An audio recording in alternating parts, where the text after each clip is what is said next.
निर्णय हा मेजॉरिटीने होणार। पूर्वी परिस्थिती अशी होती की चीफ इलेक्शन कमिशनला इतर जण ज्यावेळेस अपॉइंट केल्या जात होते ते त्यांना असिस्ट करणार अशी परिस्थिती होती। पण आता असताना चीफ इलेक्शन कमिशनची पोझिशन डाऊन करून त्याला उरलेल्या कमिशन बरोबर त्या ठिकाणी आणण्यात आलेला आहे। दुसरा जो महत्त्वाचा बदल या ठिकाणी करण्यात आलेला आहे तो म्हणजे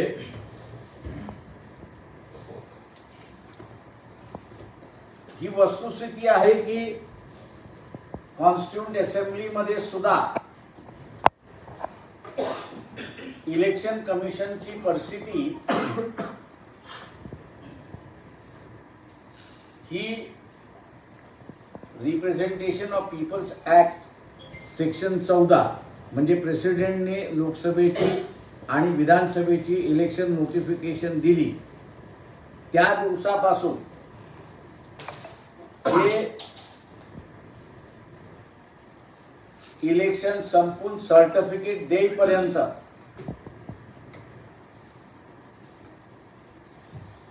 चीफ इलेक्शन कमिशन हा सोल अथॉरिटी होता। एका अर्थाने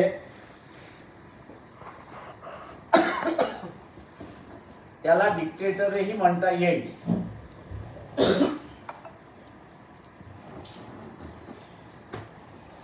एकदा सेक्शन 14 ची नोटीस पब्लिश झाली आणि इलेक्शन संपेपर्यंत सुप्रीम कोर्टालाही त्या ठिकाणी अधिकार नव्हता अशी परिस्थिती आहे।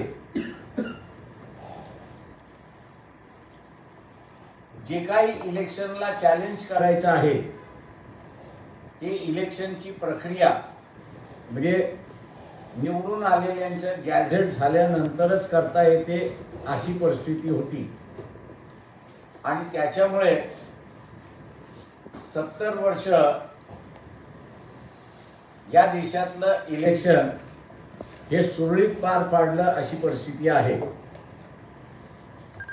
पण आता जो असणारा एक आमूलाग्र बदल त्या ठिकाणी करण्यात आलेला आहे तो म्हणजे ही जी इलेक्शन कमिशनची पॅरामाउंट परिस्थिती जी आहे ती कॉम्प्रोमाइज करण्यात आलेली आहे आणि कॉम्प्रोमाइज करून इलेक्शन कमिशन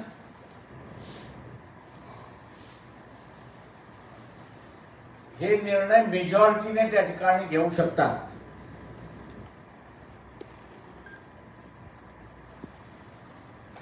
याचाच अर्थ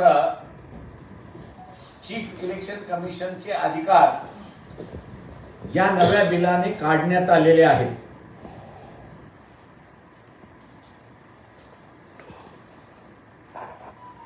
उद्या चीफ इलेक्शन कमिशन आणि मतभेद झाले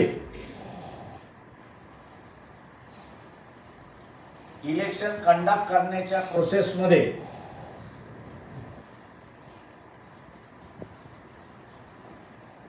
पूर्वी अशी परिस्थिती होती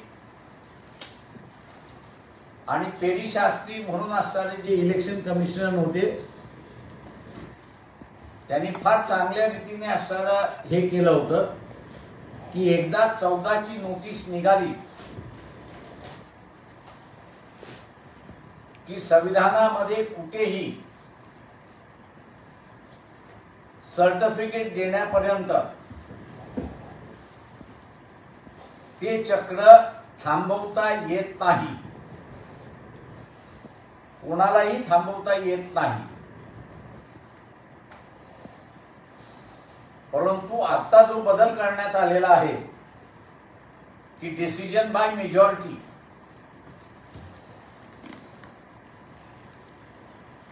त्या डिसिजन बाय मेजॉरिटी मध्ये उद्या ते इलेक्शन कंडक्ट करताना मतभेद झाले तर ती पूर्णपणे इलेक्शन प्रोसेसला खेळ बसते।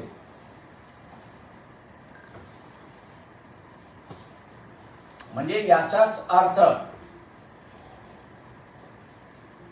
की इलेक्शन निकाल आणि इलेक्शनचा प्रचार हा आपल्या बाजूने लागत नाही असं त्या काळच्या रुलिंग पार्टीला जर वाटलं तर जी निवडणुकीची प्रक्रिया आहे ती जर आपण लक्षात घेतली, सुप्रीम कोर्टाने याच्यामधला एक निकाल दिला होता. सुप्रीम कोर्टाने निकाल देताना त्यांनी सिलेक्शन कमिटी कशी असावी त्या ठिकाणी त्यांनी नमूद केलं होतं. सुप्रीम कोर्टाच्या निर्णयामध्ये selection committee he prime minister, leader of the opposition आणि चीफ जस्टिस ऑफ इंडिया असं असावं असं सुप्रीम कोर्टाच्या निर्णयामध्ये नमूद करण्यात आलं होतं. परंतु आता हे जे 2023चं जे बिल आहे त्या बिलामध्ये सिलेक्शन कमिटी हे प्राईम मिनिस्टर असेल, LOP म्हणजे लीडर ऑफ ऑपोजिशन असेल आणि एक माणूस कॅबिनेटला जो प्राईम मिनिस्टर ठरवेल तो, म्हणजे याचाच अर्थ त्या कमिटीचा इंडिपेंडन्सी संपलेली आहे. लीडर ऑफ द ऑपोजिशन हा मायनस मध्ये गेला आणि प्राईम मिनिस्टर आणि त्याचा मंत्री हे मेजॉरिटी मध्ये गेले. त्याच्यामुळे जे कोणी अपॉइंट केल्या जाणार इलेक्शन कमिशनर्स म्हणून ते सगळे सरकारी कर्मचारी असतील.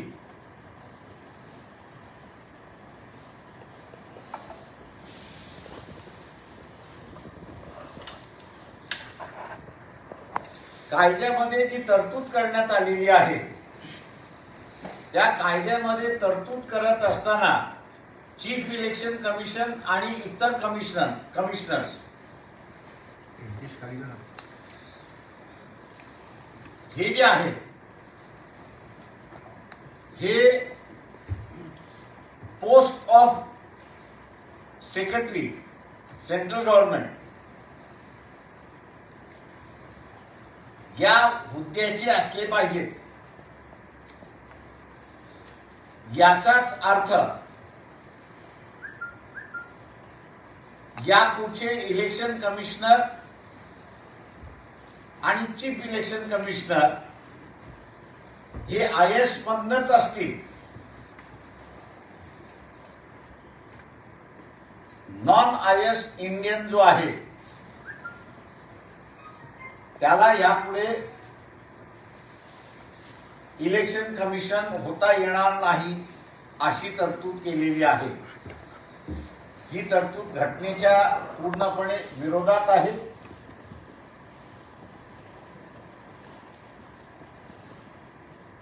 त्यानंतर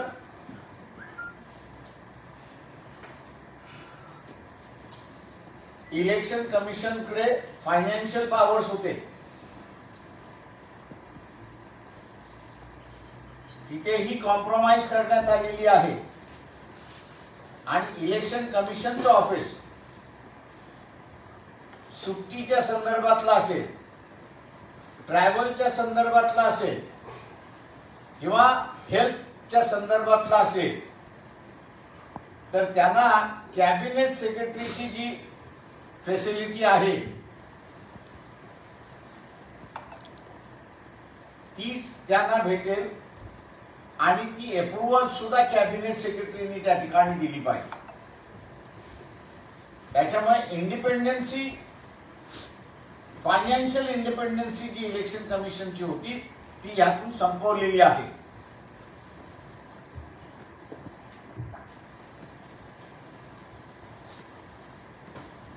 तिसरं जे आहे, इलेक्शन कमिशनला पूर्वी पेन्शन नव्हतं.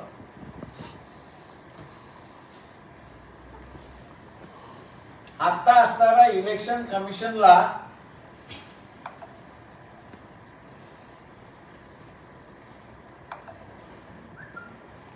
पेन्शन फंड मध्ये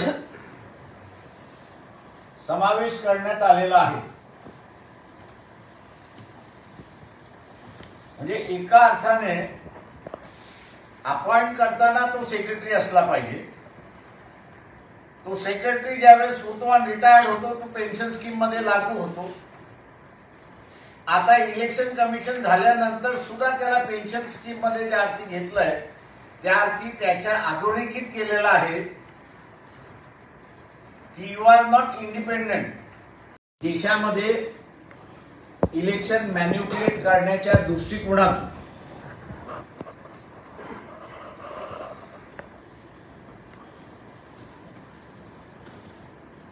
जो जुना 1991 चा इलेक्शन कमिशन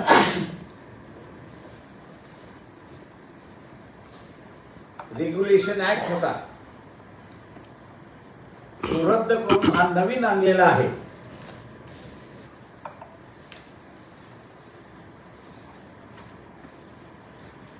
हा नवा ऍक्ट इलेक्शन कमिशनला गुलाम करणारा आहे.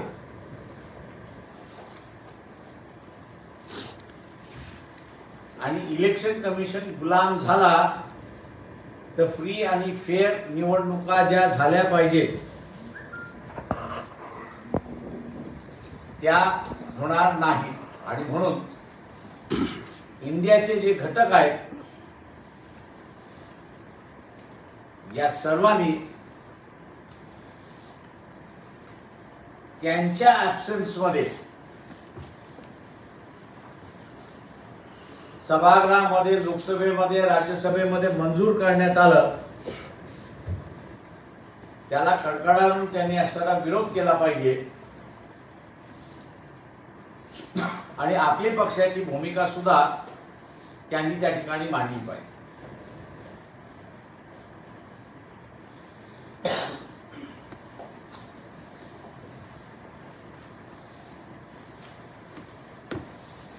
एक दुसरा महत्वाचा बदल तो म्हणजे रिजनल इलेक्शन कमिशनर जे नेमल्या जात होते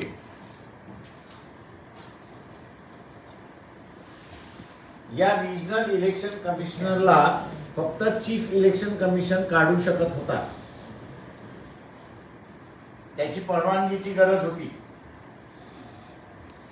आता रिजनल इलेक्शन कमिशनरला सरकारच काढू शकते असा महत्वपूर्ण बदल त्या ठिकाणी केला आहे. वरची मशनरी हातात आली नाही तर खालची मशनरी आपल्या हातामध्ये कशी येईल या दृष्टीने या बिलामधला नव्या बिलामधले तरतूद करण्यात आलेली आहे. आणि म्हणून आम्ही म्हणतोय की पूर्ण इलेक्शन मशिनरी ही या बिलामार्फत गुलाम करण्यात आलेली अशी परिस्थिती आहे. माझं निवेदन संपलं. आपण आता विचार. सर, इंडिया गठबंधनमध्ये आपण बोलले होते की आमचा वकील जो आहे म्हणजे शिवसेनेचे जे नेते आहेत हे पहिल्यांदा संपूच्या तुम्ही म्हणाले की आय एस अधिकारी ते नव्हते यापूर्वी या निवडणूक आयोगामध्ये काही ठिकाणी काही पूर्वी तरतूद अशी होती की कोणीही इलेक्शन कमिशन होतो. प्रथा अशी पडत गेली की काही अधिकारी काही नॉन अधिकारी असे असणारे म्हणून ते इलेक्शन कमिशन होत राहिले. आता त्यांनी असं म्हटलंय की who has hold the post who has only post holders equivalent rank to secretary यांनाच फक्त असताना इलेक्शन कमिशन नेमता येईल, इतरांना नेमता येणार नाही. That is section 5 of the new act. I S अधिकारी पण आय एस अधिकारी तेवढेच. सर, जो मसुदा आला होता त्यावेळेस सुद्धा हे असं होणार आहे असं उघड झालं होतं. त्या काळामध्ये कोणत्याही विरोधी पक्षाने याच्यावर प्रश्न असा आहे की ते सभागृहामध्ये ज्या चर्चेला येणार होतं सभागृहामध्ये चर्चेला आलं नाही. म्हणजे आलं ते कधी आलं तर शेवटच्या दिवशी आलं, की ज्या दिवशी असताना पूर्ण ऑपोजिशन ऍबसेंट आहे त्या दिवशी आलं. त्याच्यामुळे अपोज करायला कोणीच नाही, रुलिंग पार्टीने मंजूर केलं आणि मोकळे झाले. नाही, बाहेर पण बोललं गेलं नाही. याच्या पूर्वी जेव्हा मसुदा जेव्हा आला त्यावेळेस बदल केला होता त्यांनी. त्यावेळेस असताना बदलाची चर्चा राज्यसभेमध्ये ज्यावेळेस झाली त्यावेळेस बदलाची चर्चा झाली होती आणि म्हणून त्यांनी असताना वेळ थांबवला होता. कारण 2022 मध्ये राज्यसभेमध्ये ते मंजुरात झालं होतं, ते लोकसभेला येऊन थांबलं होतं 22ला. त्यांनी यावर्षी घेतलं नाही, पण आता ज्यावेळेस त्यांच्या लक्षात आलं की ऑपोजिशन नाही, चर्चेला घेतलं आणि संपून टाकलं. सस्पेन्शन या करताच केलं गेलं असं मला म्हणायचं आहे. हे मंजुरी करून घ्यायचं होतं क्रिमिनल वेगवेगळे कायदे आहेत त्याच्यासाठी असणारे सस्पेन्शन आहे. Suspension is with motive, not without motive. Motive होतात.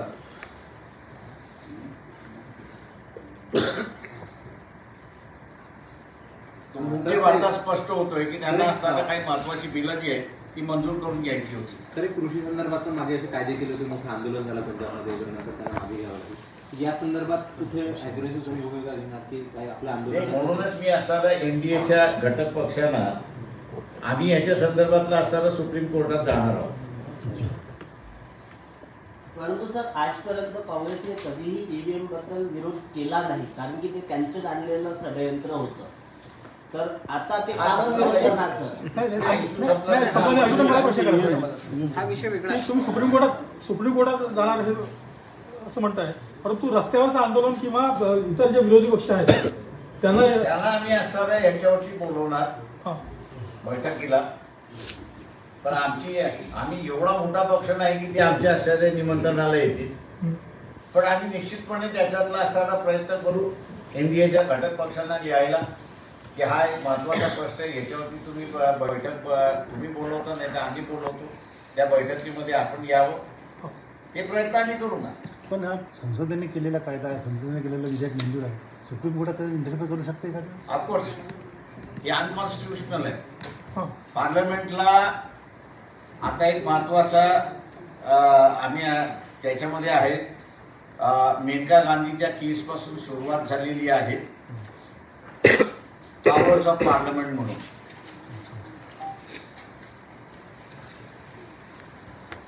संविधानाच्या बाहेर पार्लमेंटला पॉवर्स नाही असं एक सूचक वाक्य आहे. आणि ते बहुतेक आता असताना 2-4 नवीन पेटिशन्स आहेत की त्याचं हिअरिंग सुप्रीम कोर्टामध्ये संपलं आणि हायकोर्टामध्ये संपलं तर भारतातल्या राज्यकर्त्यांना they have very limited powers. जगामधला त्यांना असताना अनलिमिटेड पॉवर आहे, पण इथे राज्य करताना त्यांना लिमिटेड पॉवर्स आहे. आणि त्या ह्याच्यामधला असणार आहे ते तिथे असताना आता अधोरेखित होईल. आम्ही फक्त एवढंच विनंती करतोय सुप्रीम कोर्टाला आणि हायकोर्टाला की तुम्ही असताना ताबडतोब ते हिअरिंगला घ्या. तुम्ही एक मगाशी म्हटलं की घटनेच्या चौकशीला धरून नाही, ही घटनेच्या चौकटीला धरून independency of election commission is a basic feature of the constitution. तुम्ही त्याला ज्यावेळेस नोकर केलेला आहे त्यावेळेस त्याची इंडिपेंडन्सी तुम्ही कॉम्प्रोमाइज केलेली आहे. दुसरं त्याच्यामध्ये असं आहे की सुप्रीम कोर्टाने दिलेला निर्णय 7 महिन्यापूर्वी दिलेला निर्णय की इलेक्शन कमिशन वादातीत आहे तुमच्या अपॉइंटमेंटच्या संदर्भातलं, आणि म्हणून with the consent of government तिथे अटॉर्नी जनरल सुद्धा हजर राहिले होते. तेव्हा तिथे असताना जजमेंटमध्ये त्यांनी असताना हे केलं की prime minister, leader of the opposition आणि अंपायर म्हणून चीफ जस्टिस ऑफ इंडिया यातून इलेक्शन कमिशन आपण असताना अपॉइंट केला पाहिजे. आणि चीफ जस्टिस ऑफ इंडिया हे अपॉइंट केल्यानंतर त्याचा वादातीत ते होणार नाही आणि 5 वर्ष ही विल बी देअर. म्हणजे 5 वर्ष 3 वर्ष जे काही टेन्युअर आहे त्याचं आहे. आता ज्या नवीन बदलामध्ये तो 65 वर्षापर्यंत राहू शकतो. शासकीय नियम आहे, शासकीय नियम जो आहे सरकारी कर्मचाऱ्यांना, अधिकाऱ्यांना. बरं, पुढच्या निवडणुकीच्या संदर्भात काय म्हणतो मग?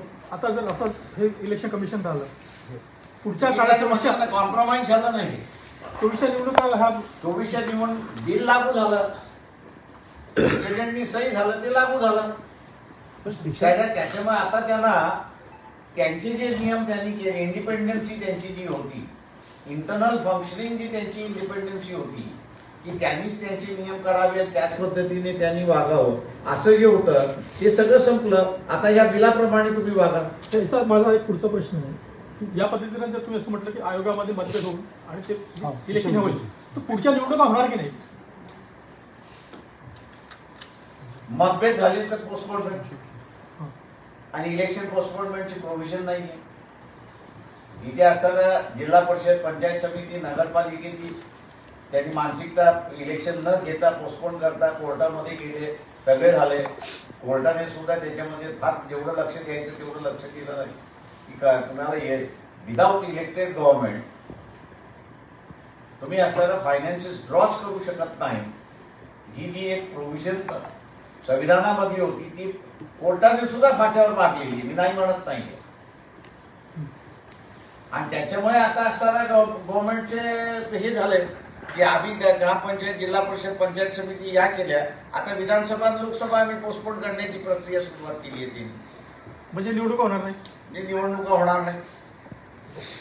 सेक्शन 14 नुसार जे आपल्याला अधिकार होते निवडणूक आयुक्तांना, मुख्य निवडणूक आयुक्तांना, ते सेक्शन 14 सेक्शन 14 हा पीपल्स रिप्रेझेंटेशन ऍक्ट प्रमाणे आहे की प्रेसिडेंट ऑफ इंडिया नोटिफिकेशन एकदा त्यांनी जाहीर केली की त्याच्यामधल्या तारखा येतात सगळ्या, तिथपासून ते इलेक्शनचे काउंटिंग होऊन सर्टिफिकेट देईपर्यंत कुठलाही कोर्ट इंटरफिअर करू शकत नव्हतं. आणि म्हणून मी म्हटलं की त्याला सोल पॉवर्स देण्यात आल्या होत्या फॉर कंडक्ट ऑफ इलेक्शन. तुम्हाला ते इलेक्शनच्या संदर्भातलं काहीही पिटिशन दाखल करायचं असेल तर ते आफ्टर इलेक्शन संपल्यानंतर, कारण इलेक्टेड गव्हर्नमेंटच पैसे खर्च करू शकते, ऍडमिनिस्ट्रेशन पैसे खर्च करू शकत नाही. आणि इलेक्टेड गव्हर्नमेंट म्हणजे पार्लमेंट किंवा असेंब्ली. त्याच्यामुळे असेंब्ली आणि पार्लमेंट कदाचित ती बेकायदेशीर सुद्धा असेल, मान्य आहे मला, पण ती अस्तित्वात असली पाहिजे. आणि त्या दृष्टिकोनातून इलेक्शन कमिशनला ऍब्सोल्यूट पॉवर्स देण्यात आलं त्या पिरियडमध्ये. तुम्ही याला कॉन्स्टिट्युशनल डिक्टेटरशिप म्हणू शकाल, सहमती हुकुमशाही कुठली या पद्धतीने जेव्हा इलेक्शन कमिशन मध्ये बदल केला, मी आता म्हणेन की जी हुकुमशाही होती इलेक्शन कमिशनची ती हुकुमशाही संपवली, ती संपली, पण आता पीएमची हुकुमशाही. आणि आता असताना सहमतीची नाही, आता असताना पंतप्रधानाची हुकुमशाही झाली. येस,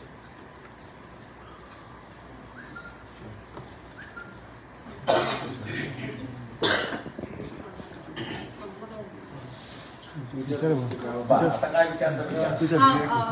मनोज जरांगीची डेडलाईन म्हणजे संपते 24 तारखेला शेवटी. आता त्यांनी परत सांगितलंय की 20 तारखेपासून मुंबईला आझाद मैदानामध्ये आंदोलन जे आहे ते सुरू करणार. पुढच्या 20 जानेवारी. अच्छा, हे थांबवणार आणि 20 पासून सुरुवात मुंबईमध्ये. स्ट्रॅटेजी काही लक्षात येत नाही मला.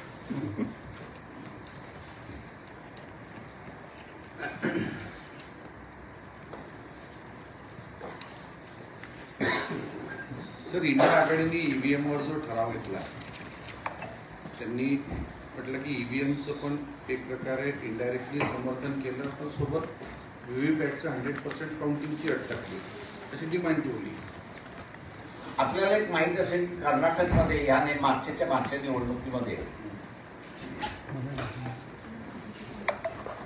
सुप्रीम कोर्टाच्या निर्णयाप्रमाणे असणाऱ्या 5 मतदारसंघामधलं ईव्हीएम मधलं मतदान आणि व्हीव्हीपॅट मधलं मतदान आपण असं काउंट करावं. काउंटिंग मध्ये ईव्हीएमचं याच्यामधनं एक्स निवडून आला. ज्यावेळेस व्हीव्हीपॅटचं मतदान झालं म्हणजे मतदान काउंटिंग झालं त्यावेळेस वाय निवडून आला. ते मॅटर कोर्टात गेलं आणि कोर्टात सांगितलं वाय जो आहे व्हीव्हीपॅटने निवडून आलेला आहे तो खरा निवडून आलेला आहे. कुठल्या हायकोर्टमध्ये? या हायकोर्टमध्ये कर्नाटक गव्हर्नमेंट, कर्नाटकचं आहे. म्हणजे आता झालेलं 2019-2013च्या निवडणुकीमधला आहे. हा 13च्या निवडणुकीमधला आहे आणि दॅट इज रिपोर्टेड. हे आता हे जर घडलं असेल, डिफरन्स कशाचा आला? ईव्हीएमचा आला आणि व्हीव्हीपॅटचा आला. Therefore, आम्ही जे म्हणतोय की there is a possibility of manipulation apparently आलेली आहे. मागच्या निवडणुकीमध्ये म्हणजे 2019 जे निवडणुका झाल्या त्या 2019 निवडणुकीपासून 372 पार्लमेंटरी कॉन्स्टिट्युन्सीज मध्ये डेफिशियन्सी ऑफ वोटिंग आणि ॲडिशनल वोट्स म्हणजे मायनस वोट आणि प्लस वोट हे 373 कॉन्स्टिट्युन्सीज मध्ये आलेले आहेत.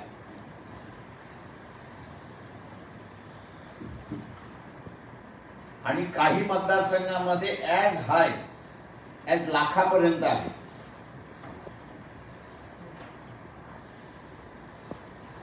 त्याच्यामुळे असताना आता ग्राउंड जे आहे ते हे म्हणायला लागले की वेदर दिस इज रिझल्ट जो येतोय तो ट्रूथफुल आहे की मॅनिप्युलेटेड आहे. त्याच्यामुळे ही चर्चा आता सुरुवात झाली. या राज्यांच्या ज्या निवडणुका झाल्या मध्य प्रदेश, राजस्थान आणि छत्तीसगड आणि इव्हन तेलंगणा, माझ्या माहितीप्रमाणे 223 असेंब्ली कॉन्स्टिट्युन्सीज यांच्यामधला poll votes and counted votes याच्यामधला डिफरन्स आलेला आहे.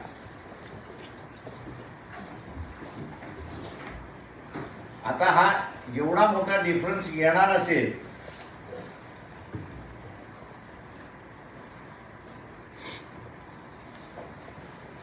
तर मग आमचं म्हणणं आहे जनरल पब्लिकनीच आता असताना हा विचार केला पाहिजे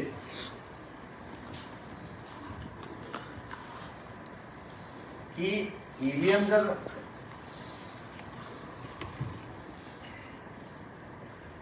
आपण केलेलं मतदान रिफ्लेक्ट करत नसेल तर बॅलेटवरती आलं पाहिजे. आता बॅलेटवरती प्रचार करताना काय चाललंय की बॅलेट लुटल्या जाऊ शकतात, ईव्हीएम सुद्धा लुटल्या जाऊ शकतात. पण बॅलेटमध्ये मी माझ्या मताचा मालक आहे, ईव्हीएम मध्ये मी माझ्या मताचा मालक नाही, मी फक्त बटनाचा मालक आहे.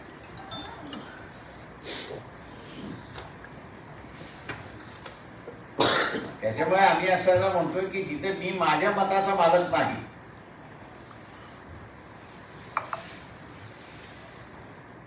तिथे ही सिस्टम तुम्ही बदला किंवा ईव्हीएमच तुम्हाला कंटिन्यू करायची असेल तर माझ्या बटनाच्या बाजूला मी दाबलेला बटन तो सिम्बॉल सुद्धा आला पाहिजे. आज मी दाबलेल्या बटन दाबतोय मी, त्याच सिम्बॉलला गेलंय का मला हे कुठे दिसतच नाहीये. म्हणून इट्स अ ब्लाइंड वोट. मी असं म्हणतो मी माझ्या मताचा मालक नाही. सर म्हणजेच 2024 मध्ये जो राहणारा जो लोकशाही हा तंत्र राहणार नाहीये. ते म्हणून आमचं सगळ्यांचं जे आम्ही आमचं भूमिकाच आहे ही आज काँग्रेसने त्याच्या बाबतीत असताना केलेलं आहे. ऑल इंडियामध्ये त्यांनी असताना हे केलं पाहिजे की आम्ही बॅलेट करतो. जो काही इनॅक्टमेंट पास झालेला आहे पीपल्स रिप्रेझेंटेशन ऍक्ट याच्यामध्ये तुम्ही बॅलेटवरती घेऊ शकता किंवा तुम्हाला पाहिजे तर EVM वरती घेऊ शकता. मला अजून कळत नाहीये की इंडिया हे जे आहे हे इलेक्शन कमिशनकडे का बसत नाही आणि तिथे सगळ्यात रजिस्टर्ड रेकग्नाइज पॉलिटिकल पार्टीजना बोलवल्या जातं. त्या रजिस्टर्ड रेकग्नाइज पॉलिटिकल पार्टीचं रेझोल्युशन इलेक्शन कमिशनच्या बैठकीमध्ये झालं की बॅलेटमध्ये घ्यायचं आहे, तर majority of the registered recognise party जे सांगते ती पद्धत असताना इलेक्शन कमिशनला बाइंडिंग आहे. पण हा मार्ग अजून इंडिया हे का स्वीकारत नाही हा मोठा प्रश्न आहे. म्हणून मी म्हटलं की वाघ म्हटला तरी खातो आणि वाघोबा म्हटला तरी खातो. एकंदरीत इंडियामध्ये जे आहे घटक पक्ष आहे त्याच्यामध्ये एकमत होत नाहीये म्हणून हा सगळा विरोध. मी काय म्हणालो की वाघ म्हटलं तरी खातो आणि वाघोबा म्हटलं तरी खातो. त्याच्यामुळे असताना हिंमत दाखवली पाहिजे की मी लढणार, जे व्हायचं ते होईल. ते भीतात आहे असं तुम्हाला वाटतं? मी अजून तसं नाही म्हणाले. तुमचं म्हणणं तर इलेक्शन कमिशनच्या बैठकीमध्ये जे सगळ्या जे इंडिया अलायन्स मधले सगळे घटक पक्ष आहेत, सगळे घटक पक्ष त्यांनी ती बाजू त्यांनी तिथे बाजू मांडली पाहिजे की हे जर घेणार असेल देन वी विल पार्टिसिपेट, हे जर घेणार नसाल तर वी विल नॉट पार्टिसिपेट. आणि आतापासून प्रक्रिया सुरुवात केली पाहिजे, not at the time of election. याचं कारण की इलेक्शन कमिशनला सुद्धा तुम्हाला डिसाईड द्यायला वेळ द्यावा लागतो. तुम्ही 15 दिवस इलेक्शनला आणि तुम्ही म्हणणार आहात की नाही आम्हाला आता असताना बॅलेटवरती यायचं आहे, त्या ह्याला इलेक्शन कमिशन बाइंडिंग राहणार नाही. कारण का his first duty is to conduct the election. आणि कायद्याच्या ह्याच्यामध्ये कंटिन्युटी ऑफ द हाऊस हा बऱ्याच जजेसना सुद्धा लक्षात येत नाही. Continuity of the house is most important. ती कंटिन्युटी नसेल तर जुन्या कामकाजाचं नव्या कामकाजाचं लिंकेज राहत नाही. त्याच्यामुळे इलेक्शन कमिशन काय म्हणतो की जुनं सभागृह 15 मार्चला संपणार असेल तर मला असताना मार्चच्या पहिल्या आठवड्यामध्ये नवीन सभागृह गठीत करून त्यांचं गॅझेट करून दॅट इज माय रिस्पॉन्सिबिलिटी आणि म्हणून मी तुमचं ऐकणार नाही हे तो सहज म्हणू शकतो. त्याला कोणी कंपेल करू शकत. तुम्ही आत्तापासून त्याला कंपेल केलं तर त्याला काय वेळ आहे ते डिसाईड करण्याचा. सर मेजॉरिटी ऑफ रजिस्टर्ड पार्टीने जर म्हटलं की आम्ही बॅलेट वाढवायला पाहिजे निवडणूक आणि त्यांनी घेतली नाही निवडणूक आयोगाने, तर अशा वेळी निवडणूक आयोग रद्द करू शकते का निवडणूक? निवडणुका कधीच रद्द होत नाही, पण तेवढी डेअरिंग कुठलाच करणार नाही. No commissioner will take that daring. याचं कारण की मग त्याचा राजीनामा मागण्याची प्रक्रिया सुरुवात होते. सर पुन्हा हा प्रश्न येतो, आता जे बहुमताचं जे निवडणूक आयोगाचं झालं आहे, उद्या ही मिटिंग झाली समजा अशी इंडिया आघाडीचे लोक गेले आणि आयुक्त असा निवडला गेला आणि बहुमत त्यांच्या बाजूला असणार. पब्लिक ओपिनियन हा आहे आणि समजा 30 पॉलिटिकल रेकग्नाइज पार्टीज आहेत. या 30 रेकग्नाइज पॉलिटिकल पार्टीज पैकी 25 रेकग्नाइज पॉलिटिकल पार्टीने सांगितलं की आम्हाला बॅलेटनी पाहिजे. That decision is binding.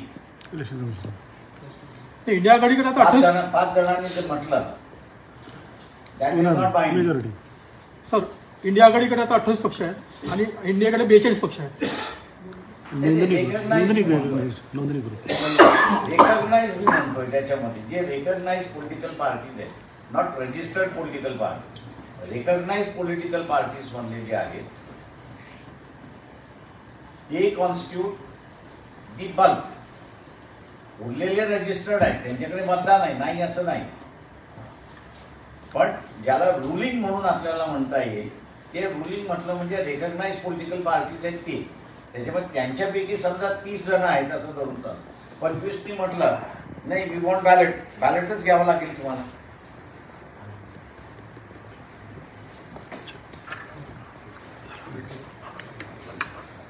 Thank you. लोकशाही मराठी ऐका, पहा, जागरूक रहा.